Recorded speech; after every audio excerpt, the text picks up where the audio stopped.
धारी।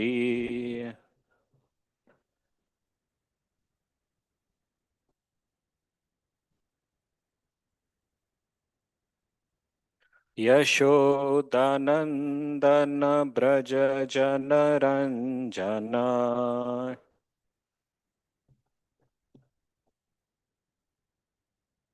यशोदानंदन ब्रज जन रंजन।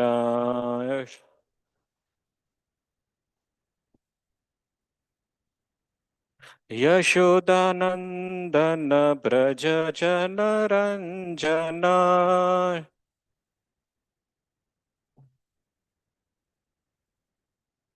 यशोदानंदन ब्रज जन रंजन।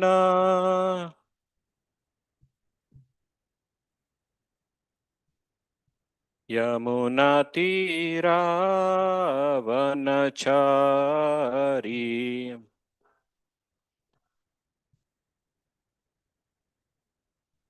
यमुना तीरा वनचारी।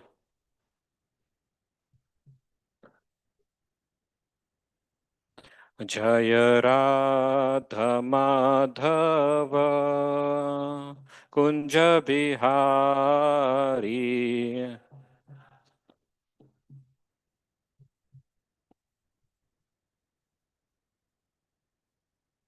जय राधा माधव कुंज बिहारी।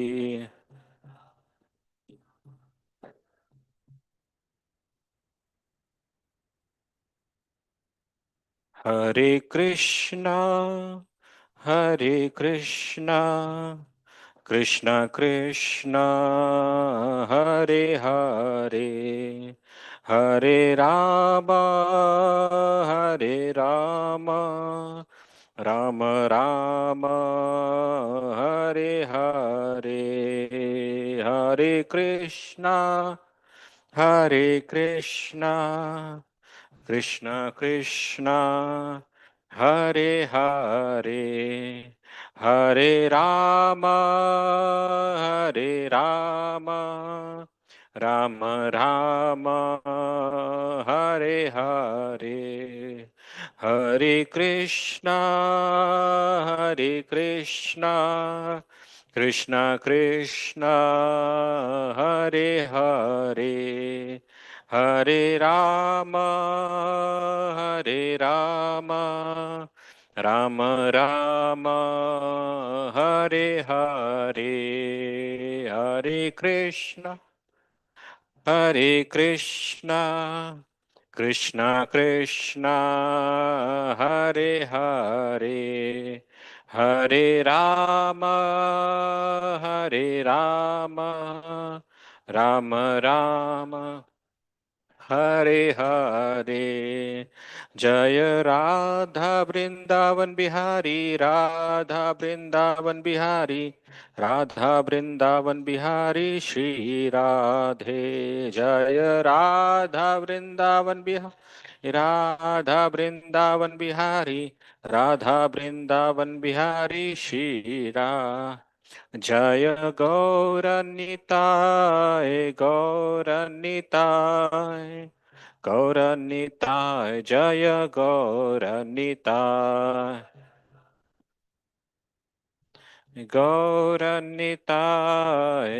गौरनिताय जय गौरनि जय प्रभुपदा जय प्रभुपदा प्रभुपदा जय प्रभुपदा प्रभुपदा प्रभुपदा जय प्रभुपदा। श्री हरिनाम संकीर्तन की जय। अनंत कोटि वैष्णव वृंद की जय। शिल प्रभुपाद की जय। ओम नमो भगवते वासुदेवाय।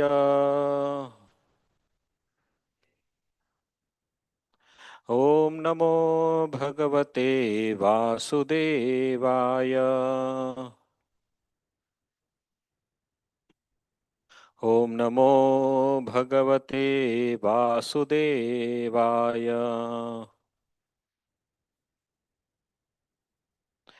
नारायणं नमस्कृत्य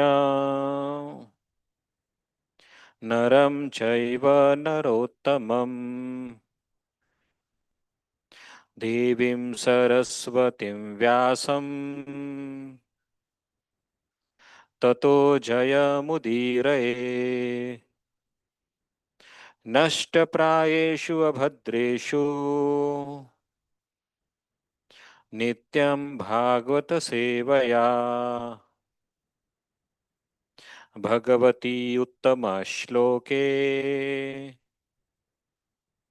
भक्तिर्भवति नैष्ठिकी। कृष्णाय वासुदेवाय देवकीनन्दनाय च नन्दगोपकुमाराय गोविन्दाय नमो नमः।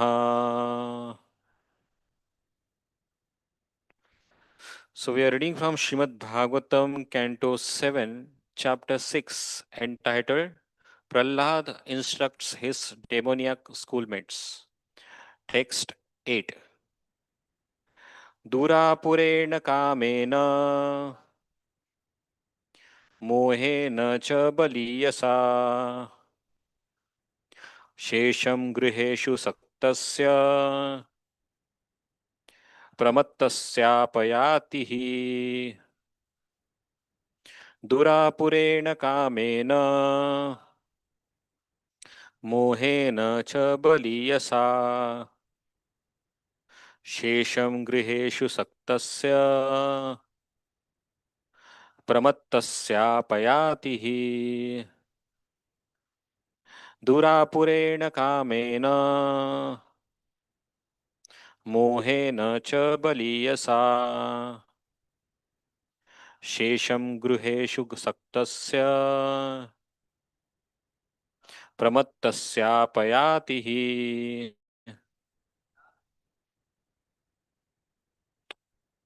Yes. दुरापुरेण कामेन मोहेन च बलीयसा शेषं गृहेषु सक्तस्य प्रमत्तस्यापयातिः।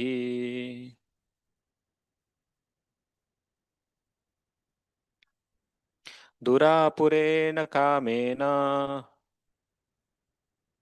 मोहेन च बलीयसा शेषं गृहेषु सक्तस्य प्रमत्तस्यापयातिः। Okay, so word to word translation.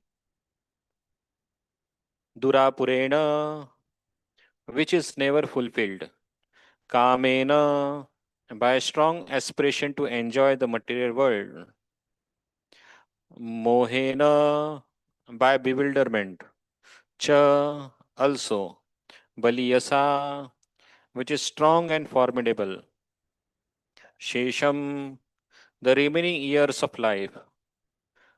Griheshu, to family life.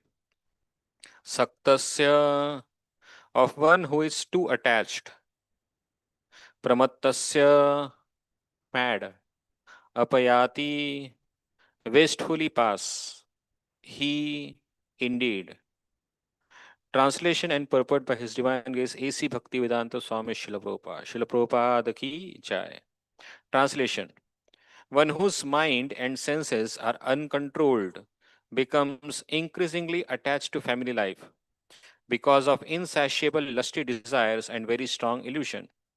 In such a madman's life, the remaining years are also wasted because even during those years he cannot engage himself in devotional service. Purport. This is the account of 100 years of life. Although in this age a lifetime of 100 years is generally not possible, even if one has 100 years, the calculation is that 50 years are wasted in sleeping, 20 years in childhood and boyhood, and 20 years in invalidity, Jara Vyadhi.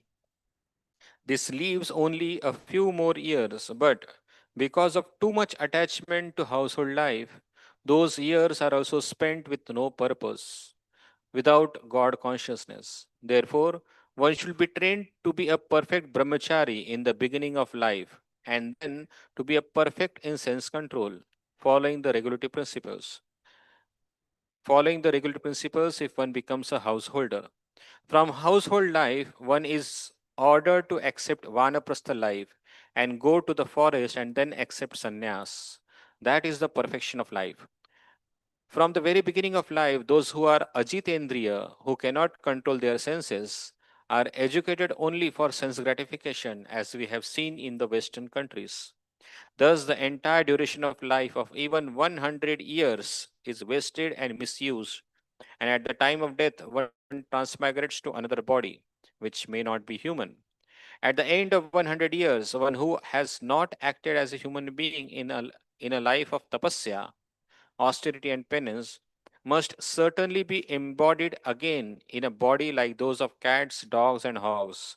Therefore, this life of lusty desires and sense gratification is extremely risky. ॐ अज्ञानतिमिरन्धस्य ज्ञानाञ्जनशलाकया चक्षुरुन्मिलितं येन तस्मै श्रीगुरुवे नमः। श्रीचैतन्यमनोभीष्टं स्थापितं येन भूतले स्वयं रूप कदा मह्यं ददाति स्वपदान्तिकं। वन्देऽहं श्रीगुरो श्रीयुतापदकमलं श्रीगुरून् वैष्णवांश्च श्रीरूपं साग्रजातं सहगण रघुनाथान्वितं तं सजीवं साद्वैतं सावधूतं परिजनसहितं कृष्णचैतन्यदेवं श्रीराधाकृष्णपादान् सहगण ललिता श्रीविशाखान्वितांश्च हे कृष्ण करुणा सिंधु दीनबंधु जगतपते गोपेश गोपिका कांत राधा कांत नमोस्तुते तप्त कांचन गौरांगी राधे वृंदावनेश्वरी वृषभानुसुते देवी प्रणमामि हरिप्रिये वाञ्छाकल्पतरुभ्यश्च कृपा सिन्धुभ्य एव च पतितानां पावनेभ्यो वैष्णवेभ्यो नमो नमः।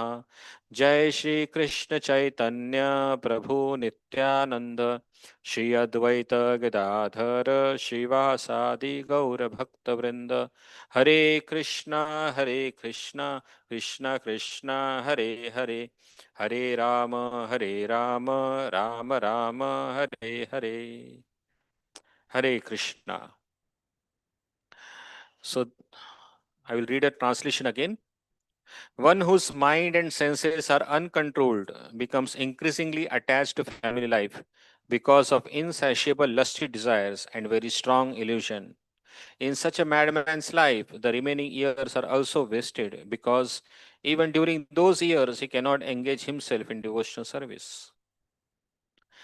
So, in this chapter, Srila Prabhupada explains how Prahlad Maharaj is instructing his friends in his Gurukul.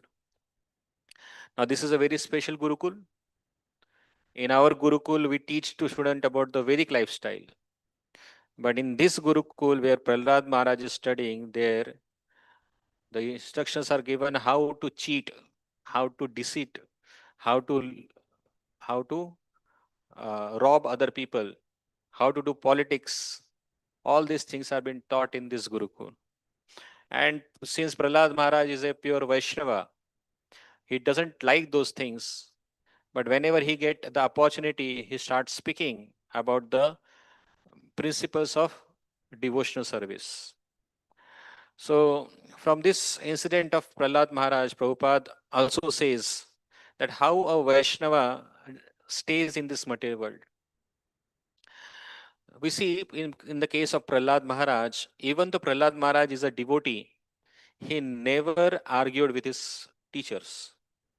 Even while staying in a Gurukul, where he knew what is whatever is been taught is not right, but still he never uh, argued or fought against.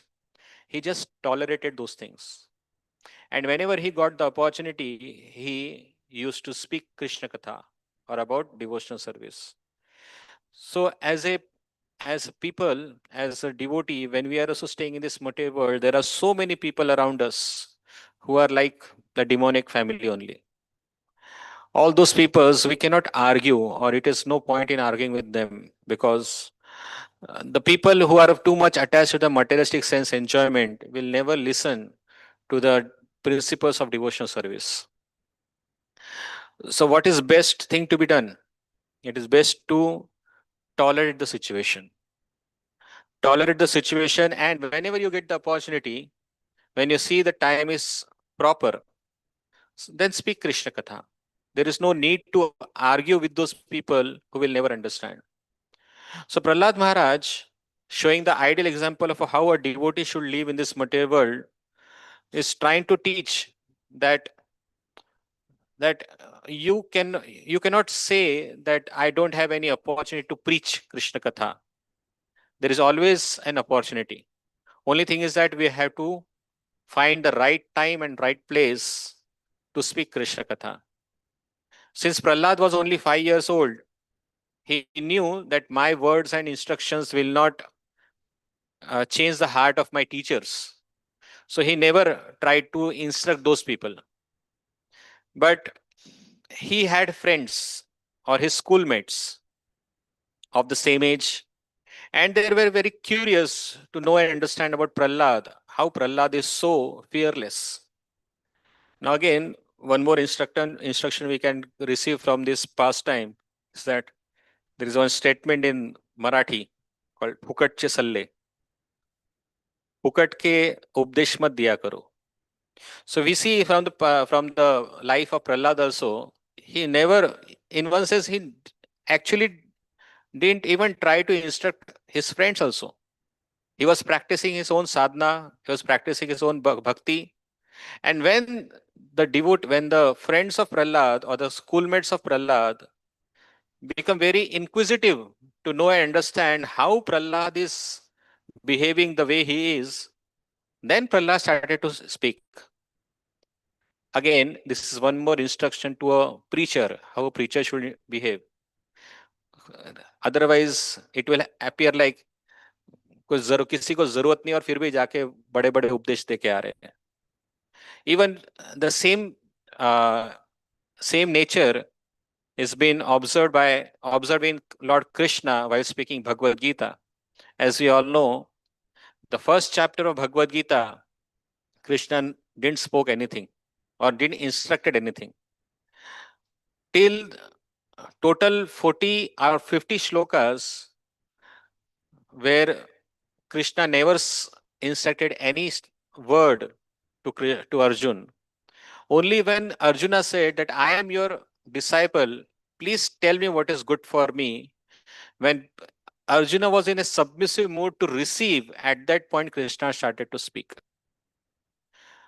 So the thing is that when we instruct the people with, of course, with a kindness and uh, with a merciful heart or whatever you can say, it should the water should fall in a receptacle, not on a upside down bowl. Otherwise, there is no point in pouring water. It will flow. It will flow waste. So, what is the best way to deal? We see from here, from these instructions of Prahlad Maharaj also, that Prahlad Maharaj, only when his demonic classmate friends asked him, inquired from him, or were inquisitive to know, only then Prahlada instructed. So it's a good instructions to all the preachers also who are trying to preach. Till that time, one can practice their own sadhana nicely, or behave in such a way that a person should be ready to understand or listen. That is how one more way of preaching is. Preaching means it's not always to speak. Prabhupada used to say that preaching means uh, speak sometimes. Oh, sorry. What is the statement? I forget that uh, preacher is always preaching by his actions and less by his words. So a preacher, in his action, he should be preaching, and sometimes he should use words to speak. So that is how a preacher is supposed to be. Now, here in this case, one more uh, important aspect of Prahlad Maharaj as a preacher we can see. Since we are discussing about the Prahlad Maharaj instructing his classmates, that means he's trying to preach. So we can also one of the try to understand how he is preaching. So this whole episode of how Prahlada is instructing his classmates, I came to understand from this is that he's using a statement Srila Prabhupada also says in sloka number 5 called as Bhayam Ashritaha. Bhayam Ashrita.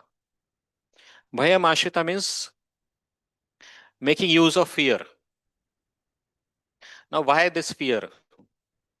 Now, generally, when we preach, there is a different strategies of preaching also.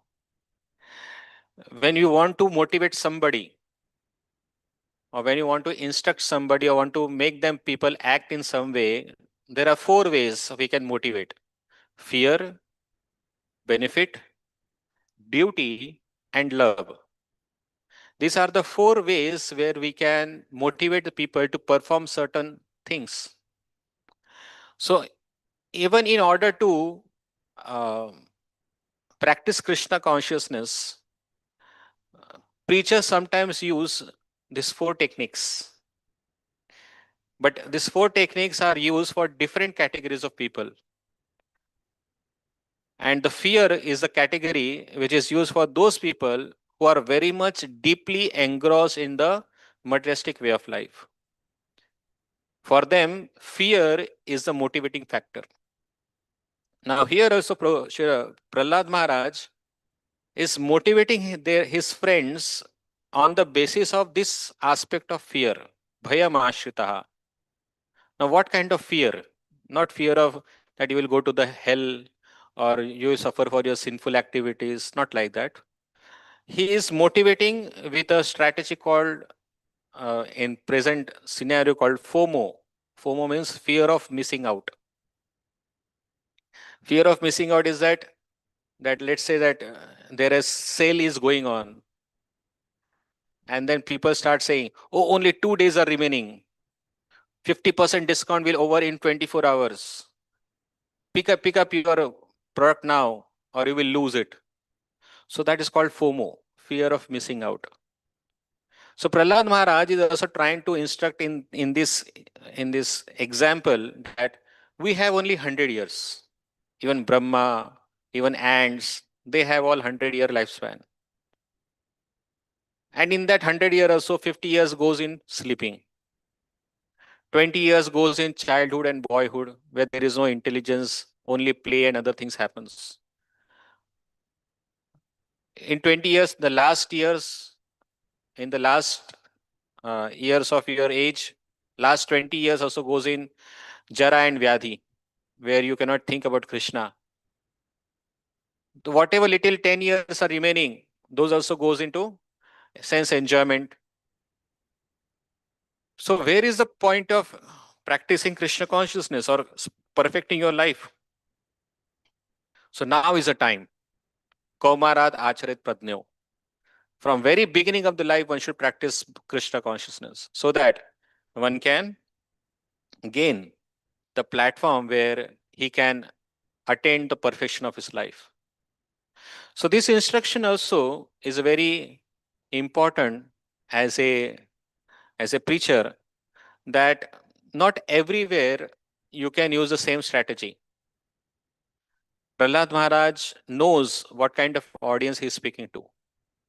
And the audience which he is speaking are very much deeply engrossed into sense gratification or materialistic conception of life. So even when we also go to outreach preaching to different villages and other people, other places. There are also so many people have different level of consciousness, and sometimes we have to speak in terms of fear, fear of hellish life, fear of doing sinful, gaining sinful reaction, or losing certain credits in your life. So all these things has to be used as a strategy for preaching. Even uh, Narad Muni, many times he also used the same strategy when he was speaking with Prachini Barhi. Ah. So he was also using a strategy of allegory of Puranjan, where he was instructing how that Puranjan was so much engrossed into materialistic life, household life, that he wasted his life in enjoying his senses. And at the end, what happened? When he left this body, he became a woman. And then in that body, he lamented.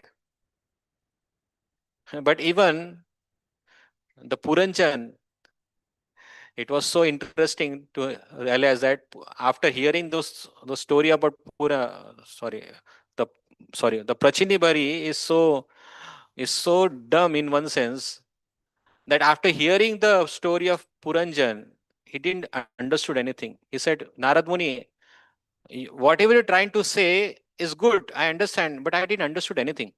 Please explain me so that I can understand. So Puranjan has to be instructed again with making him understand what are the allegorical means to his own life.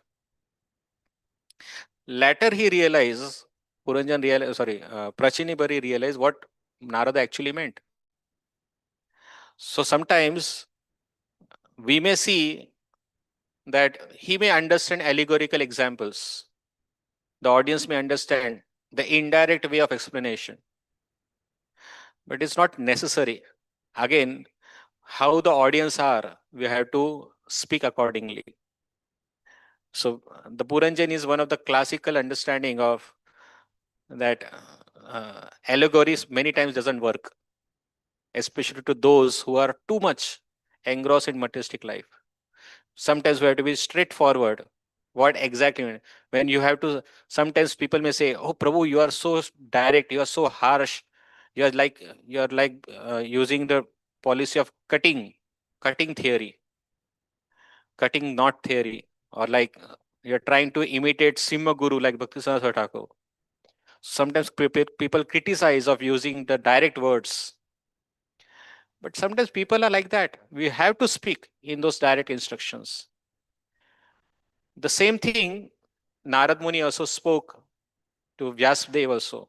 If you read Srimad Bhagavatam first canto, Narada Vyas Samvad, there again the same instruction happen. What to do? Should we preach directly or should we preach indirectly? So Vyasdev was saying that I have written so many scriptures so that the people in future may benefit from it. But still Vyasdev was not satisfied. Why he was not satisfied? Because there is no direct instruction about practicing bhakti to Krishna. Even though Vyasdev spoke bhakti at certain intervals in the scriptures, but there is no direct emphasis on bhakti. Rather, Vyasdev, Vyasdev thought that people may gradually understand and come to the level of understanding that final path is bhakti only. But Narad Muni very much heavily criticized Vyasdev by saying that whatever you have written is a waste.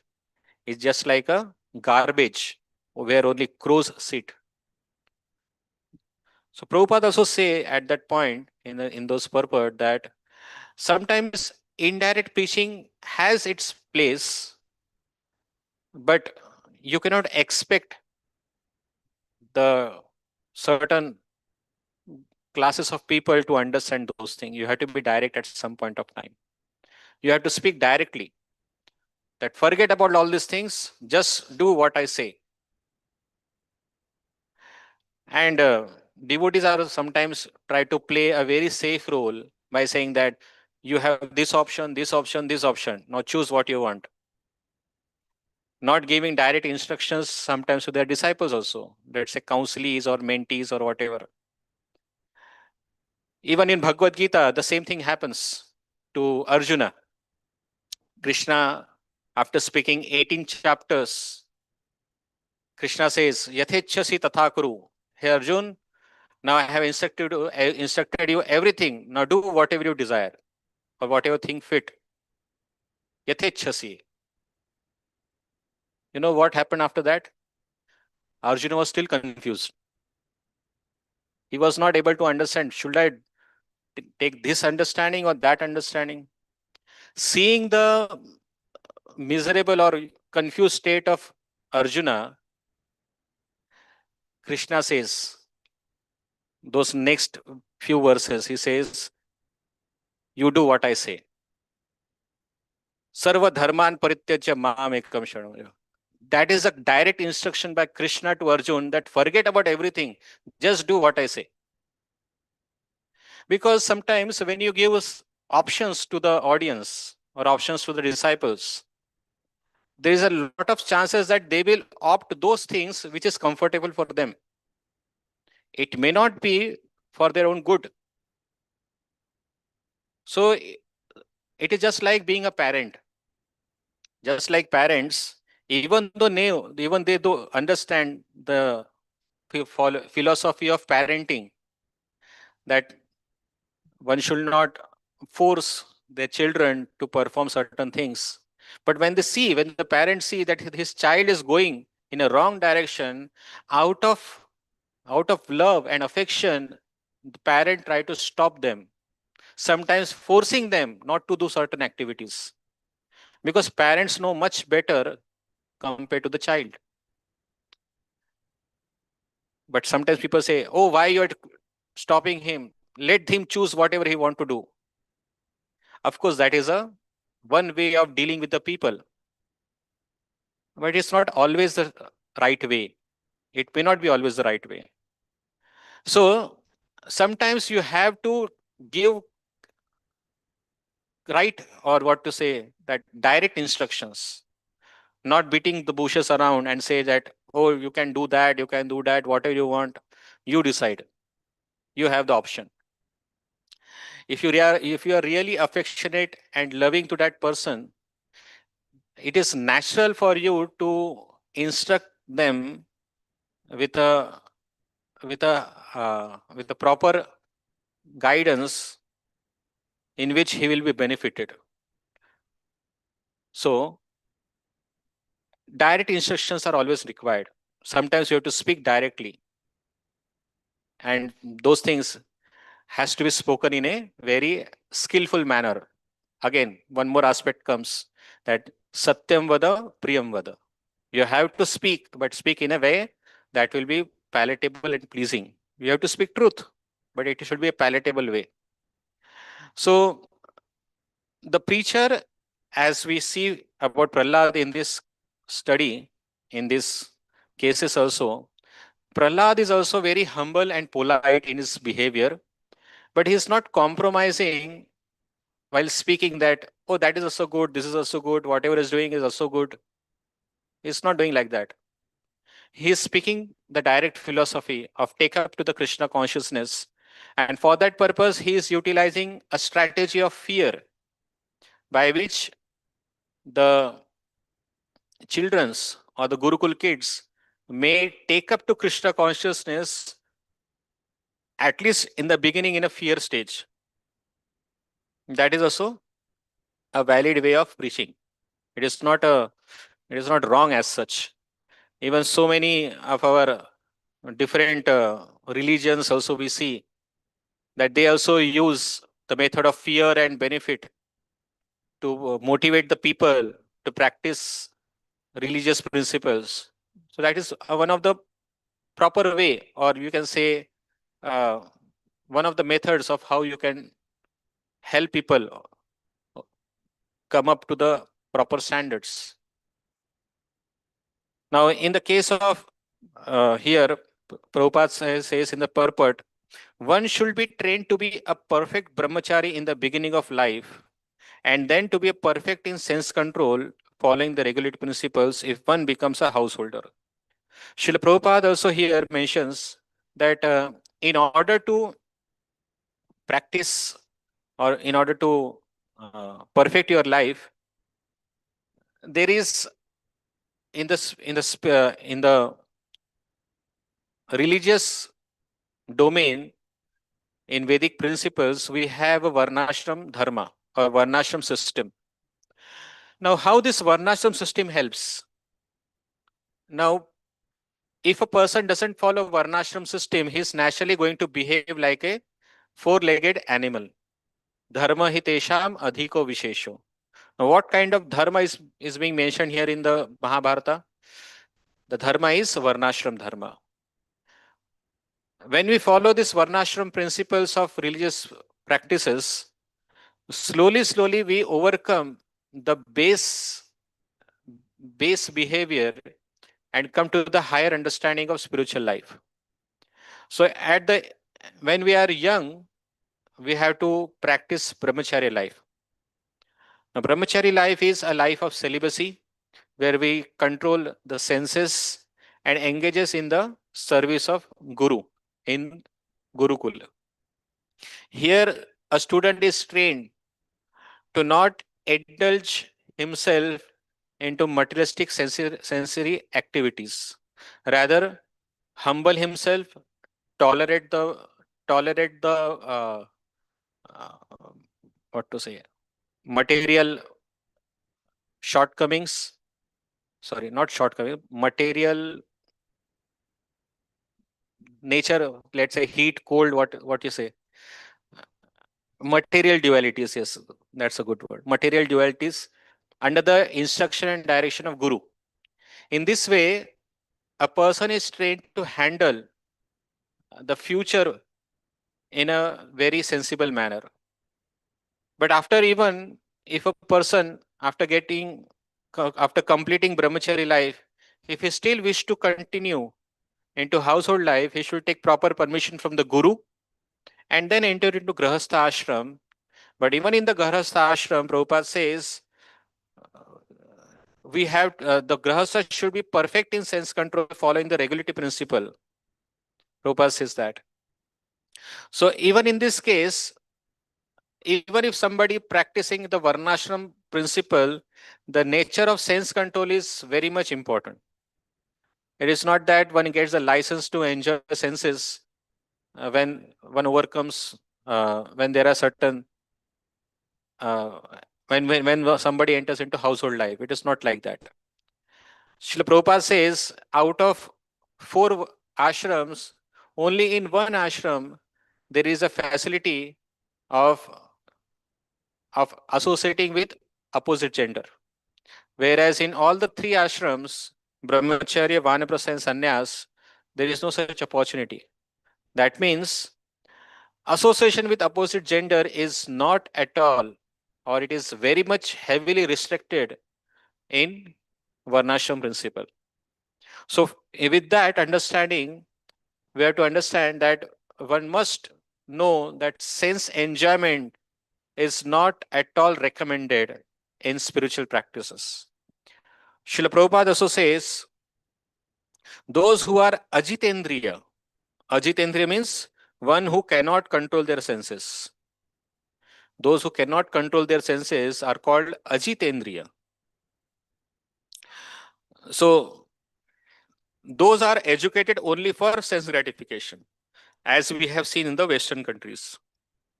So, in the Western countries or in the Western lifestyle, there is no education about how to control the senses.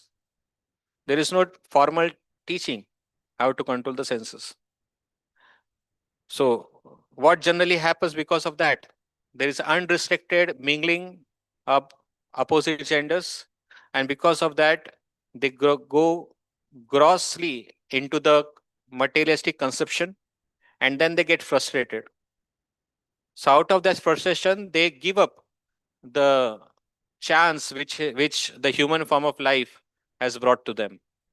So Srila Prabhupada is saying that one should not, sorry, thus the entire duration of life of even 100 year is wasted and misused.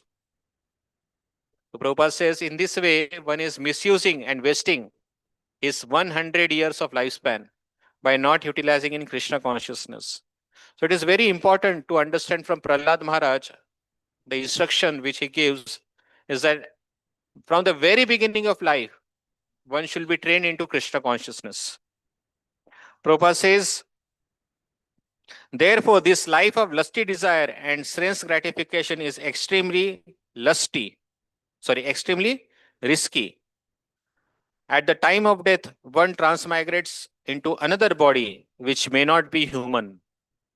So, what riskiness Prabhupada is trying to say? The life of lusty behavior is very risky, Prabhupada is saying. Why it is risky? Because at the time of death, one may transmigrate to another body which may not be necessarily a human body. So this question people ask, प्रभु जी किसने देखा है मरने के बाद क्या होता है? किसको पता मरने के बाद कौन कुत्ता बना था, कौन आदमी बना था? So why you are making people fear? Let them enjoy. After all, we have only this lifetime to enjoy. So yes, these instructions are not for these people, those who have no understanding about soul and transmigration of the soul. For them, there is a different way of explaining this thing. But instruction of Prahlad Maharaj are, it is just like there are certain gradation of the people, like in the school also. Only after you pass primary school, only then you are admitted into secondary grade school. Unless you complete your primary education, you are not allowed into secondary education. So even Prahlad Maharaj instructions requires an basic understanding of soul and transmigration of soul. If a person doesn't have even that understanding, then even the instruction of Prahlad Maharaj has no meaning for them. So in Kali Yuga, presently, we are dealing with those people who can't even understand the instruction of Prahlad Maharaj. We have to come to that level of teaching where we have to say there is God, there is a soul. From that, we have to start.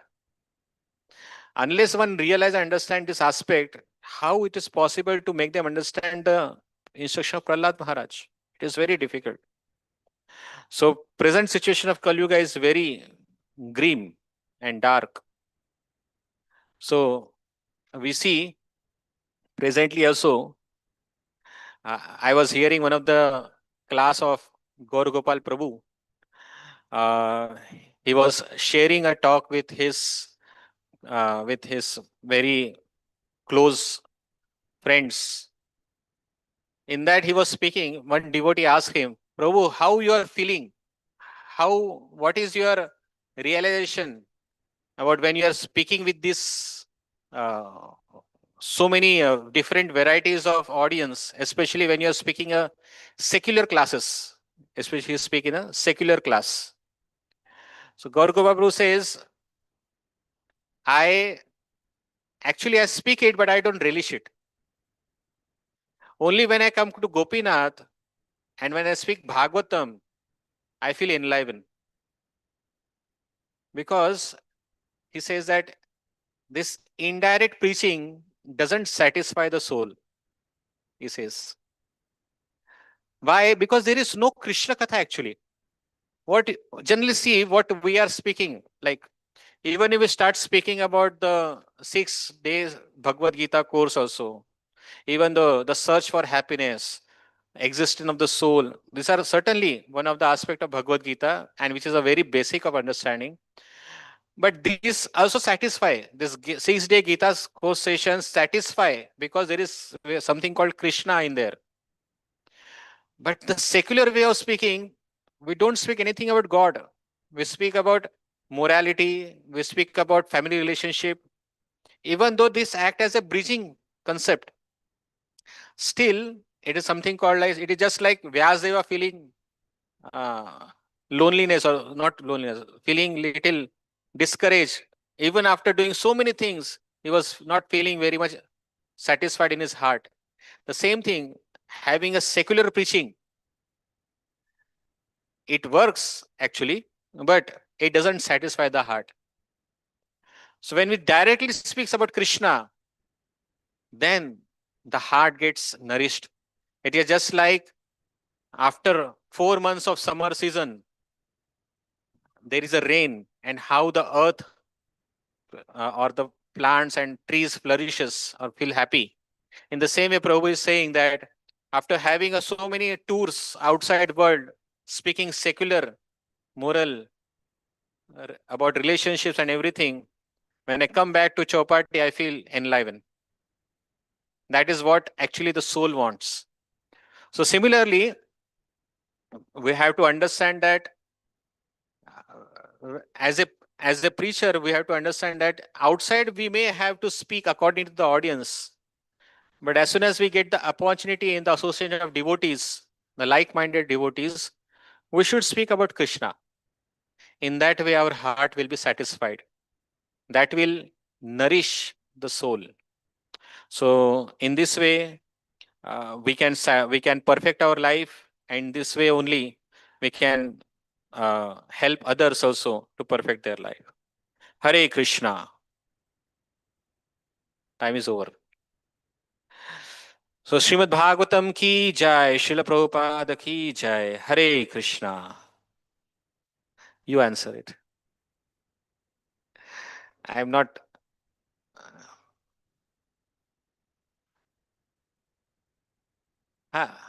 He will speak to me later.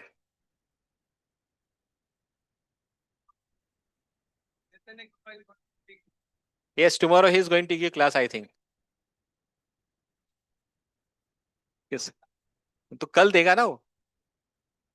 दे देंगे, बिठा देंगे उसको. ये बिठा देंगे, बिठा देंगे.